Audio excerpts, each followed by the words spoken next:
My wife is always on social media. Should I set a boundary about this? How do I think about this? And if I am going to set a boundary, what does that even mean? How do I do that? Isn't that going to seem needy? She'll see me as controlling. We're here in the C Note Show to speak from our heart about how to have phenomenal long-term relationship, how to lead with love and mojo like a king in our lives, because she wants safety, inspiration, and sexual leadership.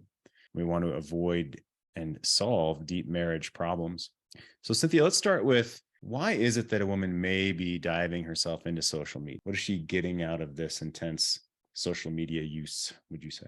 Yeah, I mean, apart from, I know there's very real chemical stuff that can affect all of our brains in social media. When I think of the feminine's drive to feel connected, to feel full all the time, or even just to feel kind of in a little cocoon of safety where she can let the rest of the world go, that is a really huge force in social media. In addition to, the feminine does love the emotional ride of relationships. So even if she's not purposely acting about that in relationship with people right in front of her, which is incredibly sad, she is looking to find that in some way with someone, with something, whether it's shopping or scrolling Facebook or whatever manner that happens to be.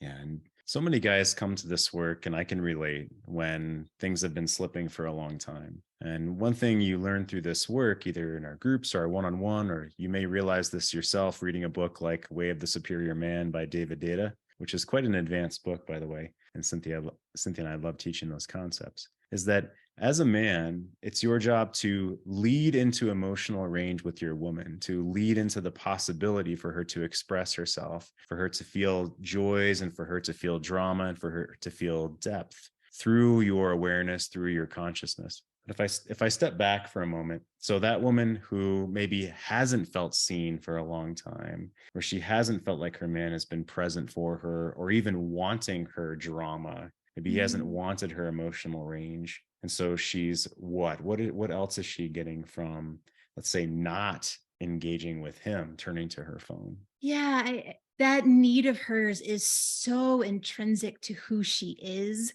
that even if it seems incredibly silly that she's cutting off opportunity to feel seen, connected with you in a new way, a deeper way, the feminine really does in this world abhor a vacuum. And so without any of that, without being seen, without being met, without feeling like she can just truly be herself or express who she is, that's an emptiness in her that she's constantly looking to fill, and maybe will even tap out on if she thinks she's found at least a band-aid to feeling better.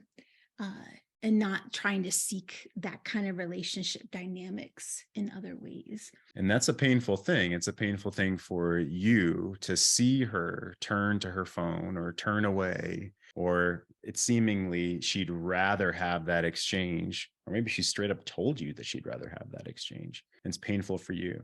So every man here, I'd love for you to put into the chat, what is a boundary that you feel like you need to bring up, or where is a pain of yours around specifically her, let's say, social media use, or when she turns to her phone, or when she's not turning towards you? Where is a pain in your life around this? Punch this into the chat. And we've spoken with men on here specifically about certain boundaries before. So if you have a question you want to field with me and Cynthia today here on the call around a boundary, punch that into the chat as well. So engage with us. Let's go ahead and take a step forward here while guys punch into the chat. Here are a couple of recent posts. Based on the Kristen Bell, Dax Shepard video, I think all of us within this sphere and in these communities have seen that video where he stands up and says that she can no longer leave the room when they have an argument. Because if you haven't seen the video, she storms out of the bedroom, storms out of the house, and then speeds away in her car. And then she says in the video, she just sits around the block and stews in luscious luscious drinking of the drama that of her exit that she's created. And her husband, Dax Shepard, says, "You can't leave anymore. We're not going to survive. Our relationship won't survive with you doing that." And he's grounded within himself when he says that. Just, it's a matter of fact. He's not butthurt about it. He just says, this isn't okay with me, and I won't stay in a relationship if we continue to do this. If you continue to do this, that's not going to work for me. So that's the essence of that Kristen Bell Dax Shepard video. I have a similar boundary, he says, that I don't want doors slammed in the house. My wife tells me that because I have no consequence tied to it, it's not a boundary, but rather a preference of mine. I was just imagine this conversation. Well, that's not really a consequence because you don't have a boundary. That's just a preference. I'm trying to picture her face, well, and his reaction while his wife says this. He goes on, I was hoping you men could share some of the boundaries and their consequences that you have.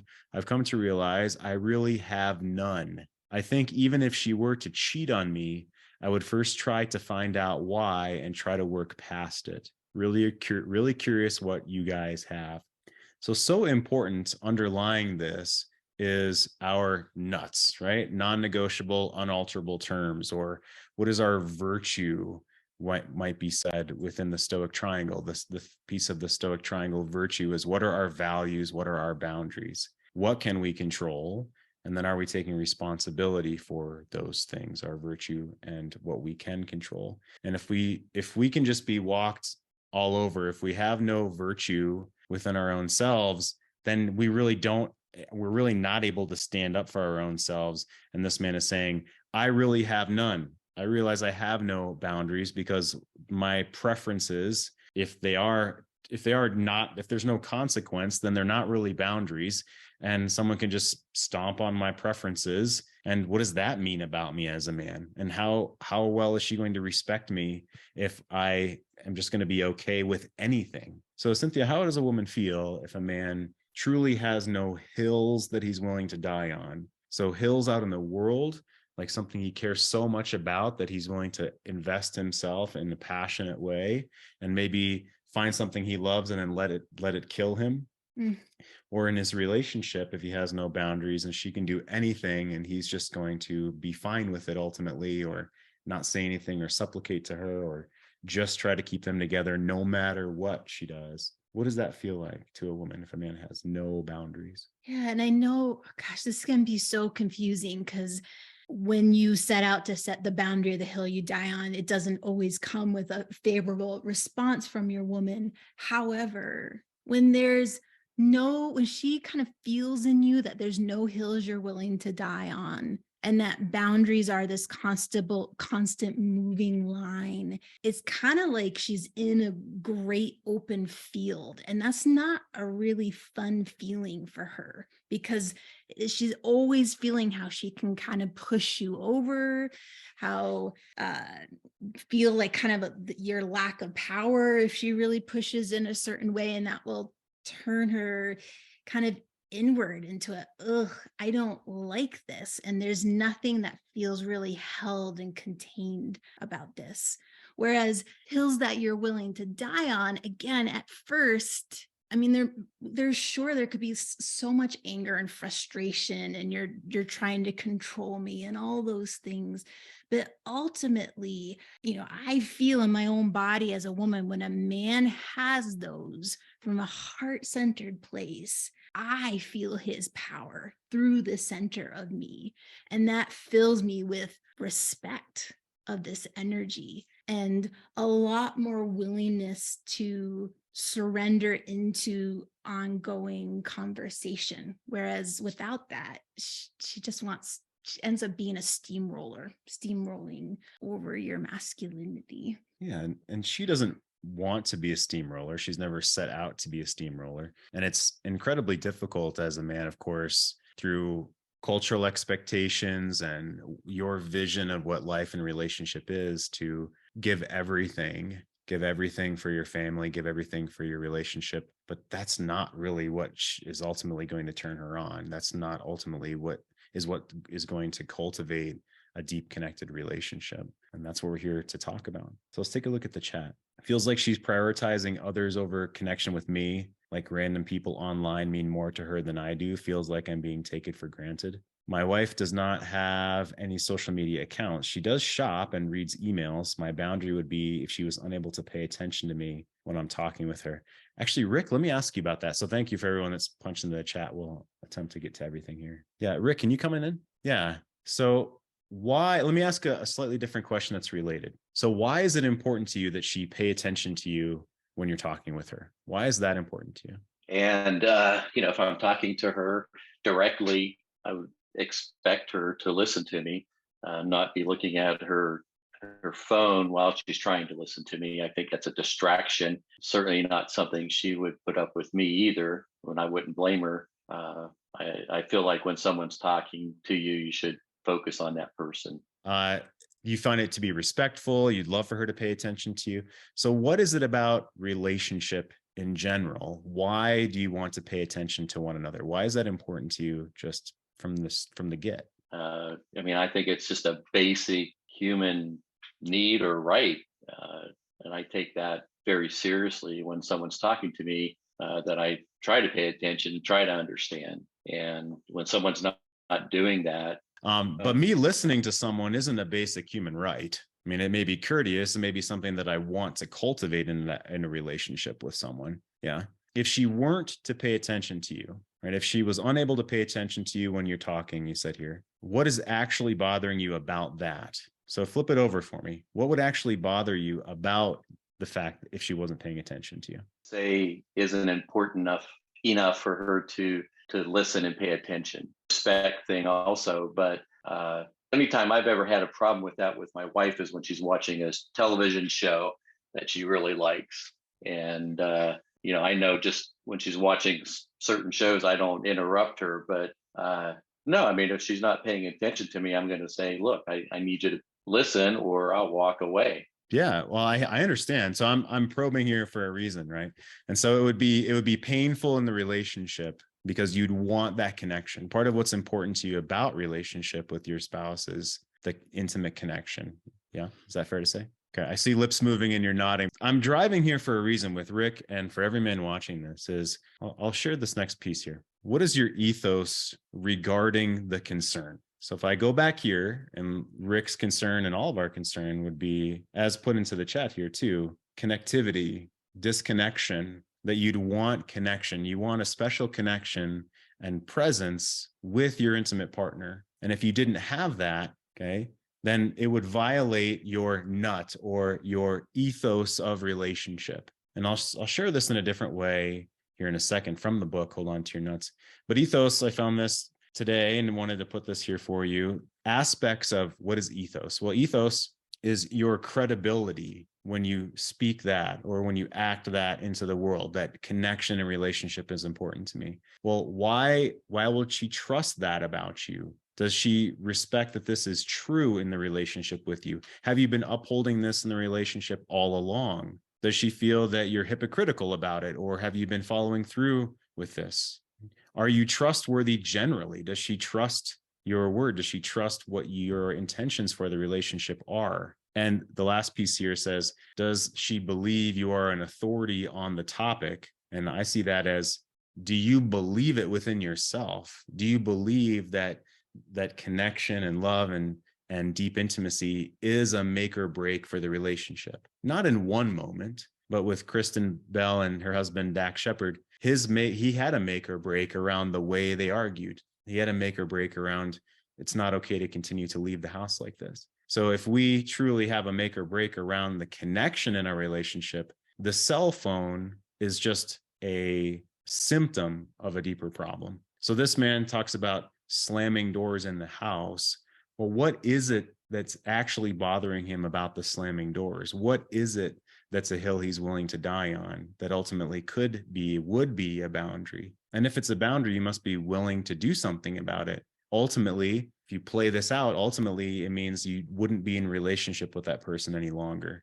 And that's where it gets scary, of course.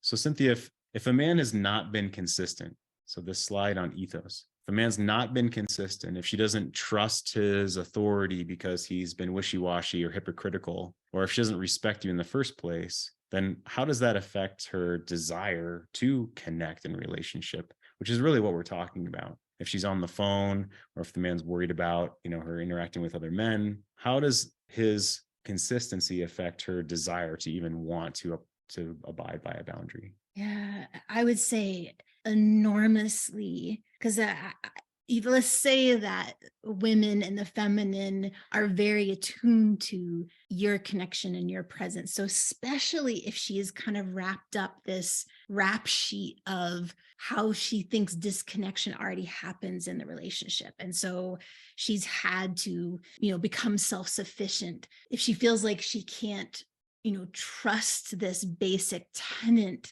that you're bringing forward in this hill you're willing to die on, there will be a lot of emotion with that, of anger or frustration or tears. And that's not bad. It's just a way to kind of flush out how she's holding on to these different chains and feeling like they're getting rattled and pulled in her mind in an unfair way. Yeah, because he hasn't been consistent. So it's like the walls are moving, the goalposts are shifting.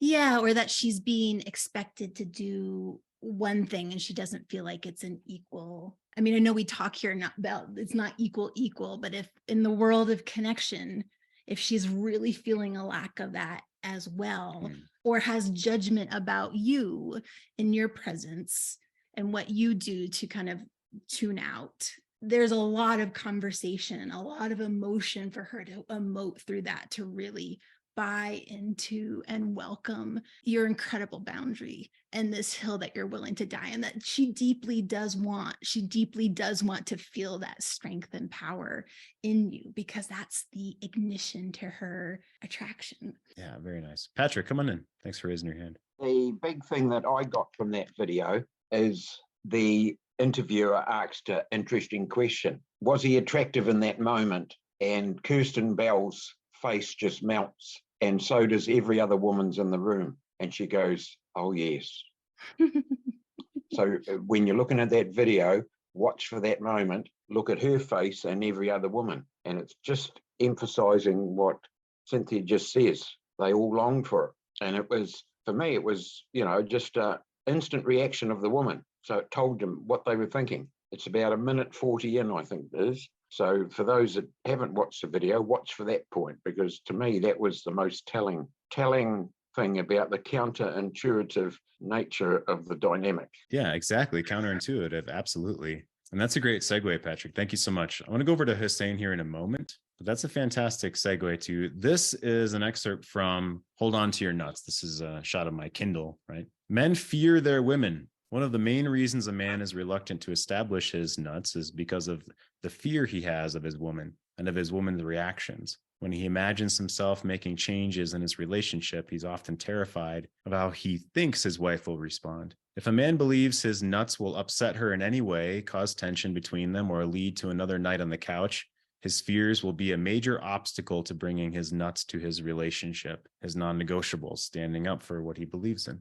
But beyond fearing their wives, men are also afraid of their own reactions in response to their women. They don't trust themselves. They're afraid their actions will lead to an argument and a big mess, so why bother? This is the key piece, in my opinion, that we don't trust ourselves, or a man doesn't trust himself to not become butthurt, overreactive, defensive, to defend or explain or rationalize, which that's like blood in the water. We talk about that a lot. I'm going to say in a second. But so if I say, well, let's see, let's actually use what Randy was talking about here. A pain in my life is the amount of time she spends on the phone with her kids, right? Usually 1 or 2 hours. And let's say that's coming in conflict with our relationship, which that's a hard one, because she feels like she needs to connect with her children, right? And for me, I'm wanting connection and relationship. And if she's avoiding connection and relationship, and I don't stand up for, hey, I would love for us to have intimate time as well. I'd love for us to have alone time. I'd love for us to have dinner together, or go for a walk, or spend time together every single week. And so regardless of maybe her time with the kids, the real pain is that we're not spending time together. Mm-hmm. And if any man is not willing to speak up for that in fear of her reaction, then it's that then it's no longer a hill I'm willing to die on. Then it's really not part of my ethos of the relationship. And so if a man doesn't have and I'm not saying this is Randy, but I'll use this as an example. If I don't have the gall to stand up for what I believe about the relationship, what does that feel like for the woman? Yeah, I mean, with women in connection, there's such an open well of need for that if they are filling it with something else like conversations with kids, they will hold on to that with clenched fingers, because without it feels desolate and unbearable. And so for her to really feel that you also have a container over here for her to source that in, and that she can feel the importance of it, she may struggle to make that transition, to let go of this is my only way of getting connection and love and validation and affirmation. It may be a struggle for her to trust that that energy also exists elsewhere, but to feel your strength around that, and that this is a really powerful force, and that the thing that makes Dax Shepard so attractive in that is that he's a warrior for the space between him and his wife. He will protect that at no cost. And when a woman feels that kingliness in you, that's the, like, he's willing to go to battle to protect this sacred space of connection between the two of us. Yeah, well said. So Hussein, please come on in. You put, it's painful to see she finds a band-aid solution like social media and games, which can put a huge wall. Feels like there's no way to pass. And then you said in your new relationship, you've expressed a boundary regarding the use of electronics in the bedroom. So talk with us about that, please. Okay, so the past is for the past, but that was a really painful moment that I could experience, like at night, evenings, or even going to bed. My wife used to have this cell phone, social media, and worse than that, these games, these kind of online games that she was up to that. And she was always saying, oh, you know what, these are so relaxing. And in my mind, actually, at the time, I couldn't probably digest what's going on, but I could see that she really want to have some sort of connections. But probably there wasn't that kind of, I would say, container or relations, I would say, that could establish that. And I have always this bitter memory of those days, and it was for quite a long time that was happening, and kind of dying out the relations as she was finding this kind of I could see that's a solution for her. She could easily get connected, chatting or commenting or browsing, and then these games that was coming out. And when the recent relationship that I'm trying to establish with this new girl, one of the things that came up was this use of electronics, and it came from oh, you know what, we can watch movies in bed and we can do other things. And yeah, you know what, these are good once in a while, but what I want as my prime time is especially when I'm waking up or when I want to just go to sleep, that half an hour, 40 minutes, 15 minutes, whatever it is, I want to spend that as a way of connecting with you. So having this kind of intimacy. And initially she was saying, oh, you know what, I'm very grumpy even in the morning when I'm waking up. But now she's actually what she's saying, she's can't wait to wake up in the morning. Of course, this is the early phase of relationship, but I hope that continues over the years. Yeah. Is this something that you said to your now ex? Did you propose this the way you just said it to us and the way you said it to your current woman? Yeah, the one that for the electronics. Mm-hmm. Yeah, the same way, this kind of being connected before sleeping and after waking up. That's the prime time that I feel I am in my body. I'm really centered, and I want to have that to connect with her, whether that's a kind of a hug, whether it's a chat, whether it's whatever it is. Yeah, no expectations, of course. Right. So what's different about you as a man now than in the past with your previous relationship? What's different about you? I guess now I came to the realizations that whatever happens is the story that I'm telling myself, and I don't expect, I just offer that as a way of you know what, that's the time that I can be really intimate. I can be really focus, listen, and pay attention. And in the past, I would say it was coming as a sort of expectations, like I was feeling like, yeah, you know what, like we should be connected like that. And probably like the lack of sex was coming to mind too. So that was playing a role. And I was feeling like, oh, you know what, a healthy relationship should have a lot of sex. And while over the time it was just like almost getting to zero, absolutely zero for a long period of time. So that's the perspective that I would say now has shifted. Yeah. And if I may, you tell me if this is off base, Hassan, but saying, and from within you is where this is coming from. This vision, this expectation, if you will, or what you want is coming from within you. It's not what you think relationship should be from the outside. You're nodding. Yeah. That's right. That's exactly true. Like that's completely, that's something that I feel I deserve and I want to have it. I want to have that no matter like what's going on in my life, no matter what's going on at work, regardless of that, I want to have that really like 10, 15, half an hour, 1 hour of connection with the partner that I have and I love. So yeah, well said. So let's make this hard, right? Let's say that she starts violating that. Let's say she starts bringing in the phone or ignoring you. What then? Most probably the first step would be one of those like coffee times or weekly times that we bring our pain, like, okay, like what's kind of missing, not in a way of accusing. I totally get like it can happen. Like she was bringing up like actually a couple of times, oh, you know what, I love to have a TV in the room, in the bedroom. I said, yeah, there is nothing wrong with that, but I'd rather to have a TV on wheel so we can just put it in and take it out. Ours is hidden behind the couch over here. Yeah, like, I don't want to have like, because to me, I told her like, this is for me easy stimulations of mind. Like I can easily just get into the movie, then see like where the connection goes anyway. But I can see that can easily happen. And probably like the first part would be bringing that in the conversations that, hey, like I feel like we are not really paying attention to the connections that we need. And I would wait for her to see that, and I hope that would be taken seriously. And if not, then if it's gonna get really to the point that we are getting disconnected or the electronics comes in a way, then probably I'm not gonna stay. That's something that if probably I'm now jumping to the last kind of stage, but it would be probably talk. It would be just the coaching or like readings and other things. And now that's something that we do together. Like we start reading some of the books that I have learned, and both of us appreciate different viewpoints on that. And yeah, it's kind of a smooth out like our kind of sharp views of things. And yeah, there's many steps between, okay, one night she has the phone in her hand and I wouldn't stay in the relationship, right? There's many steps in between there.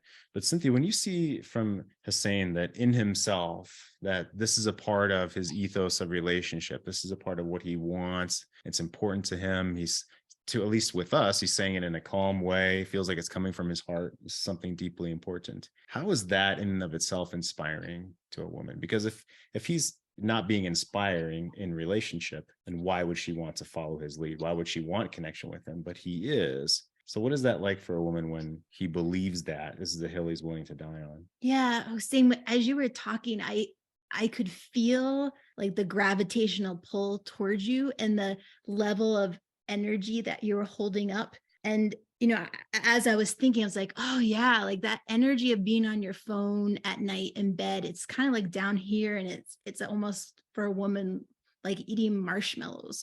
But when you're holding this energy up, that's inspirational, she gets to feel her heart, her whole vibration lift up to you. So it's not this just like quick pleasure, but something that's so succulent and delicious and wonderful and deep with you and so satisfying. Yeah, thank you. Yeah. With this work, so last question on this essay, and I'll take a step forward and look at the chat again. Have you done specific work on what you're talking about now? You've taken your journal, you've talked. Yes, tell us about that. Yeah, I right now I don't live with her, so I have my kind of like routines for the morning, and still I will continue that routines. part of that is taking journals. I know I'm guilty of leaving that habit and then just coming back to that, and I know the benefit of doing that. So I get this early morning of these journals, appreciations and other things, and I do this very short 10-15 minutes of workout that brings just energy. And I listen to podcasts or some of these audible books or some of the discussions in the morning, for 20 minutes or so. So everything together is kind of something that I try to stick with. And besides that, I found that the C-Note shows are very, very helpful. That's another way of just making me connected to the group of men and where I'm standing. Yeah. Oh, fantastic. Well, yeah, we'd love you being here. Absolutely. So thank you, Hassan. I'll press pause on you. And I can hear the mind of at least one man that's on the call or watching this. Oh, well, that's nice. It's a new relationship. You're not even living together yet. And while that's fair, I'll ask, what do you see in Hassan that maybe you don't find within your own self? What do you see within his, again, ethos of relationship, of how he envisions what that space can be like with his woman, the daily routines that he has, that he's instilling this within his life? And sure, it's not a fair comparison in a spot, but within your own self, as we saw in Hold On to Your Nuts, do you have fear of bringing these things up with your woman? Or do you have fear of ultimately not being with her? Which would make sense. It would make sense if you have fear of that. However, if it's a hill that you're willing to die on, then there's steps from here to there. And what is that journey like for you as a man? Do you believe in yourself more than the man in the previous post of immediately jump to, well, I come to realize I've had no boundaries, and I think even if she were to cheat on me, I wouldn't leave. So sure, there's children, there's other, I'm very aware that there's other considerations, but what kind of life are you trying to build here? And where are we putting ourselves within this life? We only live so many days on this planet. We only experience so much depth. And where do you want to go with your journey? So Nevin, come on in. I didn't get a chance to read your last post here, your last chat, but come on in. Potentially entering the dating world again, boundaries revolve around. Talk with us about that, please. Yeah, no, I mean, it's the communication factor is so important to, obviously we all know that. But I feel like in this day and age, there's a lot of this glancing down at the phone, and it's your mind. A lot of people's minds are half on their phone, and it's you can't have a connected conversation with people, and it really bugs me. It really does. It's a pretty big boundary for me. You're gonna have a conversation with me. Have a conversation with me. Put the darn phone down. I understand people have kids and they have work obligations and stuff like that comes up. But yeah, I don't know. It's one of those things, and I don't know if am I being a dick? Am I I don't know. Am I laying down the law? Is it going to be interpreted as controlling? I don't know about these things. I don't know. I haven't dated in ages, and even with my, I don't know what at this point, soon to be ex, I guess, phone thing would come up mostly with texting responses. She's looking at her phone all the time. I'll text her something time sensitive, usually having to do with the kids or something, and it'll be hours, no response. And I'm I know she saw it. Why is there no response? It's stuff like that kind of drives me nuts a little bit. The phone just seems to be getting in the way a lot. Yeah, that makes a lot of sense. And as we talk about within the communities, that a boundary is for us, right? A boundary is not to put onto someone else. That would be rules. And how would you hold someone to a rule? Either there's the carrot or the stick, and we don't use the stick in modern day, right? So all you can do is take away the carrot. And what is the carrot?